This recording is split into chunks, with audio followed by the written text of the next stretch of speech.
Okay, we're here again with Dr. Silvano, a licensed dentist in Sebastopol, California. And he and I work closely together on a number of issues, especially what I call interference fields coming from dental problems. And those of you who have had a good look at this YouTube channel have seen several posts of patients who got instant results, and I mean instant, in the office, instant, addressing a dental problem. And Silvano, I think one of the first ones we saw was that young woman who had a frozen shoulder. Melanie. Yeah. I'll leave it at that. Melanie, yes. Right. First names are okay. Yeah, okay. Very interesting case. She came in with a frozen shoulder, could not lift. Her left arm was her left arm in this case. And I remember you had given her one Procaine followed up with a little ozone just in the general area of where her wisdom tooth would have been, and immediately got relief. This is a woman who she walked into this office, and she's in her early 30s, with a frozen shoulder after a chiropractic adjustment. And I said to her, something's not right. It can't be. And when I evaluated her, I found I couldn't find any other disturbances except a problem in a wisdom tooth socket. And I put some Procaine into it, and from a frozen shoulder, she could do jumping jacks in about 15 seconds. Isn't that It amazing? was amazing. And what happened when I sent her over to you? Um, What'd you find? I found that in the area of the extraction sites of the lower right and left wisdom tooth, there was some, what dentists call cavitations, which is also known as osteonecrosis. In other words, there's dead bone in the area. So I worked with her, and we gave a series of ozone injections in the bone to get that bone to regenerate. Clean it out, get that garbage out of the bone, get that bone to regenerate. She's 85% corrected, but she has another interference field. There's more than one sometimes, and we haven't corrected that up. Her mother, you sent me her mother also, is the story of the one-tooth turnaround life story. Immediate turnaround life. Tell the viewer about that one. This is probably, I'm in the chills right now. Her mother comes in, hidden behind Melanie. Hidden. She's very afraid of everything, very afraid of life. She will not go outside. She's agoraphobic. She will not drive. She drinks water all day long. She's got sodium imbalances. Robert picked up that tooth number 12 had a root canal. She had the root canal done because she was one of the tooth pulled. Someone did a poor root canal. So I said, Robert picked this up. I picked it up. We injected with Procaine. He seemed to feel a little better. But, when you're just injecting the area and it's infected, you're not really solving the whole problem. You're just checking to see if there's any improvement. Exactly. Right. So we went ahead and removed the tooth under protocol, which is not just taking it out, but it's taking it out with ozone injections before, removing the tooth, taking the ligament out, ozone injections during, taking the bad bone out, cleaning it out totally, ozone injections at the end, and suturing. We don't put any graft in this, just in case, because we don't want anything to disturb this field. I didn't see her for, I saw her for the post-operative evaluation. She said she's feeling better. Well, time went on. About a year later, she walks into the office. She had purchased a house. She's driving a car. She's talking to me. She's not hiding behind her daughter. And I said, wait a minute. You're Melanie's mom. She said, oh yeah, I am. I feel great. It was that tooth. This is the way I used to be before I had the root canal. It was just amazing. There's amazing transformation. She's been that way ever since. Now, you're a dentist, so you concentrated on the tooth. Let me concentrate on her back. She came to me crippled. She could barely walk in the door. And I said, before I start sticking needles in your back, let's check your mouth. And sure enough, it fixed her. Well, it tested positive. She got dramatically better. Now she comes in once in a while for me to do prolozone on her back, but it's rare because she can do a jig. And this is a woman who was crippled, and the crippling was coming from a tooth. She's an amazing turnaround. She was one of the one out of the 100. If you have 100 patients you see for these, there's a few that are just amazing. the bulk 80% do well. Then there's that 20% that we work with, and we want them to improve so much. They do get improvement. However, it's not what I want. I want them to get rid of their problems. Now, what about the woman that I sent to you with cancer? And she had lung cancer, and it had spread to the brain, and I tested her, and I said, you know, I think there's a problem in one of your upper bicuspids. Bicuspid, It was an correct. upper bicuspid, wasn't it? Upper bicuspid, number 5. And I said, I want you to go see Dr. Silvano. She did. And I'm a physician. I'm not a dentist. I said, I think there's a problem there. What did you find? Tooth number 5 had a root canal. And when I did an examination in the area, there was massive infection associated with it. And she didn't know it. No one knew it. It's asymptomatic. Right. It doesn't hurt. It's not. The swelling is between the plates of the bones. You don't feel it. So I told her about it, and she said, I want my body clean. So on a following appointment, we again removed it under protocol, and she lives quite a distance from us, so I did not see her again. She said, I'm having a dentist in my area take the suture out.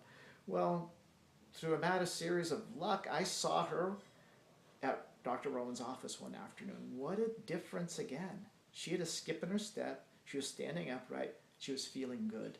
And I said, well, it's a combination, but part of it's that tooth. I said, you're really doing well. She gave me a big hug. She said, I've never felt this good in the last year and a half. I'm feeling great. And it was just a wonderful thing to see. And this is a woman with advanced cancer metastasis to the brain who was feeling dramatically better on our program and the tooth. Oh, amazing. There's also one amazing thing. This has to do with a tooth that Robert didn't meet this patient, and she came in and she was having seizure disorder. And so, if you understand what dentists do, they'll take your tooth and put a crown on it, and there's an old mercury filling under that tooth. So the thing is, there's 2 dissimilar metals. There's a mercury filling, God, and this time there was gold on top of it. That's worse. And there's some also pins inside of it. So she has Yeah. 3 really different metals. So she's having this, she can't drive, she has seizure disorder. She just blanks out. She can't remember, she falls to the floor, she gets up. She's in very bad straits, she has bangs on her body, she's hurt all the time. Her husband has to drive her everywhere. So we galvanically test her teeth, and we find one that seems to be the highest. It's not an exact science. On that day, we seemed to be one that was the highest. So she can't afford much, so she said, let's take care of that one. I numbed her, took the crown off, and it looked like, I don't know if anybody remembers opening up a battery as a youngster. That grayish, Oh my ugly God, stuff. the I stuff took was crown off. corroded? It was corroded. It looked like a battery that had corroded inside, and the mercury filling had also corroded black. There was also a red character, a red puffy character, kind of like a dust around it. So we removed the crown, removed the mercury filling under protocol, and replaced it with all non-metallic material. She came back, a month later to have another one done. And she goes, I think I'm getting my license back. I'll be driving again. I'm not having the grand mal seizures any longer. I'm having little ones, but I can handle those. I know when they're coming on. I stop for a few minutes, they pass. But the grand mal seizure is gone. One tooth change. This is dramatic. This is fascinating for me because I got into this in 1987, and one of the things I did was I started testing galvanically the currents that are coming off of the teeth.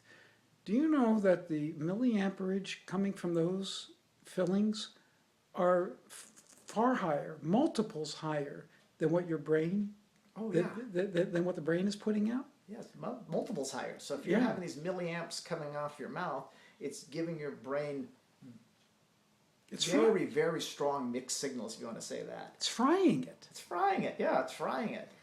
And a lot of people, their fuzzy thinking, their inability to make decisions, their somewhat light seizure disorders, or grand mal, petite mal, a whole series of things like that. A lot of times, a majority of that can be reversed if you understand that the metals in the mouth are causing these galvanic reactions affecting the brain. Well, I'll tell you what I observed, and this was before a lot was known. Now, I was blessed because I had 3 dentists in Anchorage to work with. I got to do thousands of patients. There were three sections of patients. There was the first group who improved on the dentist chair when the amalgams were removed. I was convinced that can't be mercury toxicity because it takes time to get the mercury out of the tissues. That had to be electrical. And you just confirmed that in one of these cases. It was electrical. You took out what was polluting the brain with aberrant electricity. Then there was the group that got better over 6 to 9 months, 3 to 9 months, we'll say, with detox support, oral detox support. They had to be the ones that were mercury toxic. They were getting better. And then there was a group that was intermediate that I believe had to do more with perhaps an allergy to whatever the mercury was. So the viewer is getting a good education right now on this video on some dental problems caused by dentists. Your dentist will say, oh, mercury is safe. The ADA says so. My colleagues say so. We all agree. Well, they just made the agreement that it's safe. And there's a jurisdiction. The rest of the country has zero tolerance for mercury. However, when it enters the dental office, that jurisdiction changes, and we can have tolerance for, we supposedly can have tolerance for mercury. So in our dental office, our assistant is toxic, the dentist is toxic, the front desk is toxic, the place is toxic. Oh, but get this. The viewer, we're going to run out of time in a minute, but the viewer needs to know that the Environmental Protection Agency will come to you and fine you, cite you, if you take mercury out of your patient's mouth and throw it in his backyard. Oh, very much so. You've just polluted his land. Yes. But it was okay for you to put it in his mouth. It's okay to put it. However, where I am in Sonoma County, we're blessed in that we have to have a certain water cleanliness, and we have to have an amalgam separator, and they check it every year. So it is toxic when it leaves their mouth and enters my little separator. I'm not allowed to do anything. They have special people that come in to get in hazmat suits to get my separator. But it wasn't toxic while it was in their mouth. It wasn't toxic in their mouth, but it's toxic as soon as it leaves their mouth. So very toxic, highly toxic. Silvano, I have to admit to you and to the viewer, I'm befuddled. With all my education, and this is not my ego talking, after all these years in the business, I still can't figure out how something can't be toxic when it's in your mouth, but it can be toxic and you can be fined and cited when it comes out of your mouth. Forgive me, viewer, I don't do you understand that? It's just by definition. We have a special jurisdiction where we claim it's non-toxic. That's all it is. We just make the claim. I can make the claim that I play basketball with Wilt Chamberlain. Yeah, I can make the claim. It never happened. However, I can make any claim I want. I'm not saying those claims are true or false. I'm not allowed to. However, thank you. And I can post this on YouTube? Yes, you can. Yes, I hope we have some more interviews. Oh, this is going to be interesting. There's some other things you should know. It's a very, very interesting profession that I'm in. It's actually a pleasure talking with you, Robert. Very good. Thank you. Thank you.